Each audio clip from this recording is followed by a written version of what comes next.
Hello बच्चों, जय हिंद, वंदे मातरम। आज हम लोग एक ऐसा टॉपिक करेंगे जो बहुत ज़्यादा इम्पोर्टेंट, कई बार आया हो पेपर में है।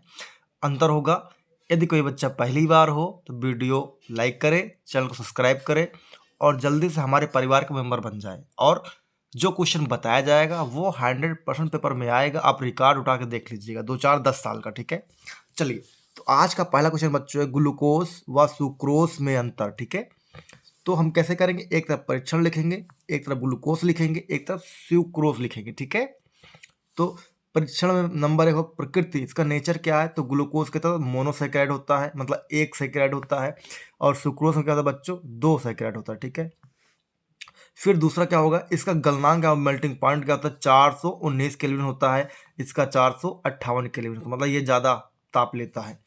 इसकी विशिष्ट ध्रुवण घूर्णन क्षमता कितनी होती है बच्चों, तो ग्लूकोज को होता है +52.5 डिग्री सेंटीग्रेड, मतलब, और इसका होता है +66.5 डिग्री, मतलब ग्लूकोज से ज़्यादा हर मायने में क्या है, सुक्रोज। ये डाइसेकेराइड है, ये 458 केल्विन लेता है और 450 डिग्री लेता है। ठीक है, फिर आगे देखिए, चौथा NaOH का प्रभाव क्या पड़ता है, तो ग्लूकोज पर पड़ता है रेजिन, रेजनीकृत हो जाता है, मतलब इससे रेजिन बन जाता है, लेकिन जो है सुक्रोज में कोई भी अपक्रिया नहीं देता है। ठीक है, कहता हम नहीं देंगे अपक्रिया, जो करना है आप कर लीजिए, कोई बात नहीं। चलो अगला देखते हैं। टालेन अभिकर्मक से क्या होता है, जब टालेन अभिकर्मक से क्रिया करे जाती है प्यारे बच्चों ग्लूकोज का, तो रजत दर्पण बनता है, जबकि सुक्रोज फिर कहता है नहीं देंगे हम। ठीक है, अपक्रिया। छठा नंबर है, फेनिल हाइड्रेजीन से क्रिया कराएंगे तो पीला क्रिस्टल बनता है ग्लूकोज का, जिसे बोलते हैं ग्लूकोसाजोन कहते हैं। ठीक है, और सुक्रोज फिर से कहता है हम नहीं देंगे ग्लूकोसाजोन। ठीक है, चलिए एक टॉपिक हो गया। चलिए अब दूसरा करेंगे। दूसरा क्या है, ग्लूकोज और फ्रक्टोज में अंतर करेंगे। तो फिर एक तरफ गुड़ ग्लूकोज फ्रक्टोज कर लेंगे, तो एक तरफ होगा पहला गलनांक 359 केल्विन होगा, जो कि फ्रक्टोज का 370 केल्विन होता है। प्रकृति क्या होगा, ग्लूकोज दक्षिण ध्रुवण घूर्णक यौगिक होता है, और जबकि फ्रक्टोज वाम ध्रुवण घूर्णक होता है, निगेटिव, ये पॉजिटिव होगा। ठीक है, चूने के जल से अपक्रिया कराएंगे ग्लूकोज में, तो क्या होता है, विलेय कैल्शियम ग्लूकोसेट बनाता है। ठीक है, जो रिएक्शन क्या आपका देखिए, C6H12O6 प्लस कैल्शियम हाइड्रोक्साइड, तो क्या बनेगा, C6H12O6 इंटू CaO। ठीक, यही क्या हमारा ग्लूकोसेट होता है और जल बनेगा। फ्रक्टोज में क्या होगा बच्चों, अविलेय कैल्शियम फ्रक्टोज बनता है। देखिए, C6H12O6 plus calcium hydroxide, C6H12O6 into CaO। ठीक है, ये क्या है आपका अविलेय फ्रक्टोज बनता है। ठीक है, चलिए लास्ट पॉइंट देखेंगे।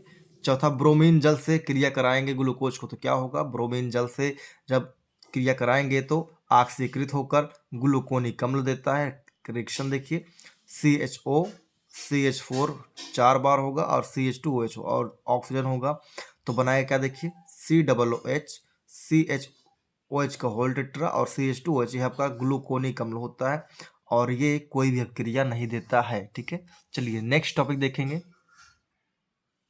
तो देखिए अगला अंतर है तीसरा, रेशेदार तथा गोलिका प्रोटीन में अंतर। देखिए ये बहुत कम बार आया है, 1 ही 2 बार आया, लेकिन जैसे परीक्षा का पैटर्न बदल रहा है प्यारे बच्चों, ये जरूर आ सकता है। ठीक है, ध्यान देना इस पर। ठीक है, देखो पहला पॉइंट है, पॉलीपेप्टाइड श्रृंखला स्वयं के चारों ओर कुंडलन बनाती है। ठीक है, इसमें देखिए गोलिकाकार प्रोटीन में पॉलीपेप्टाइड की श्रृंखलाएं कुंडली बनाकर गोलाकृति, मतलब गोल आकृति प्राप्त कर लेती है, और इसमें क्या था, चारों ओर कुंडलन कर लेती है, जिसके कारण प्रोटीन का आकार गोलाकार हो जाता है। चलिए दूसरा देखेंगे, रिश्तेदार प्रोटीन जल में अविलेय होता है, तो भाई ये क्या होगा, विलेय होगी। गोलिका क्या होती है, जल में विलेय होती है। तीसरा देखिए, रेशेदार प्रोटीन पीएच मान और तापमान के प्रति सक्रिय होती है, और जबकि गोलिकाकार क्या होती है, निष्क्रिय होती है। ठीक है पैरा, चलिए, और ये मोस्ट इंपॉर्टेंट क्वेश्चन पेपर में छपने वाले क्वेश्चन। ठीक है, जो सीरीज है पेपर छपने वाले, DNA RNA में अंतर। पहला टॉपिक मैंने लिखा है डीएनए का डीऑक्सी राइबो न्यूक्लिक अम्ल होता है, इसमें आरएनए राइबो न्यूक्लिक अम्ल होता है।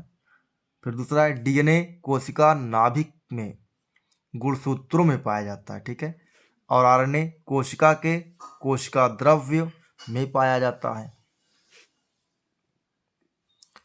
तीसरा होगा डीएनए द्विकुंडलित होता है, आरएनए एक कुंडलित होता है, मतलब कि डीएनए 2 बार घूमता है, आरएनए एक ही बार घूमता है। चौथा आएगा डीएनए में डीऑक्सी राइबोस शर्करा पाई जाती है, तो आरएनए में कितना सिर्फ एक राइबोस शर्करा पाई जाती है, ठीक। पांचवा है डीएनए आनुवांशिक पदार्थ होता है प्यारे बच्चों, ठीक है, और इसमें क्या क्या होता है, और आनुवांशिक पदार्थ होता है, जबकि आरएनए आनुवांशिक पदार्थ नहीं होता है।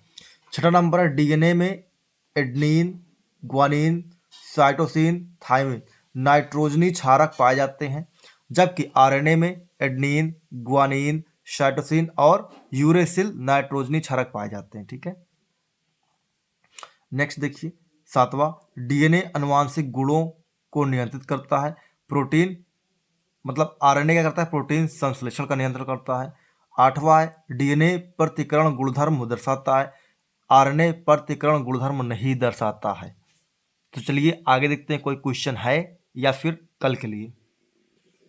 तो एक क्वेश्चन और है प्यारे बच्चों, देखिए ग्लूकोज तथा स्टार्च में अंतर। पहला पॉइंट होगा स्टार्च पॉलीसेकेराइड है, जबकि ग्लूकोज अब बताया गया था मोनोसेकेराइड होता है, ठीक है। दूसरा होगा स्टार्च आयोडीन विलयन के साथ नीला रंग देता है, जबकि ग्लूकोज ऐसी कोई अक्रिया नहीं देता है, ठीक है। तीसरा होगा ग्लूकोज फेलिंग विलयन के साथ अपचयित करके क्यूप्रस ऑक्साइड देता है, अर्थात लाल रंग बनाता है, जबकि स्टार्च ऐसा कोई क्रिया नहीं करता है। तो इस तरीके से बच्चों ये अंतर वाले सवाल कंप्लीट हो गए।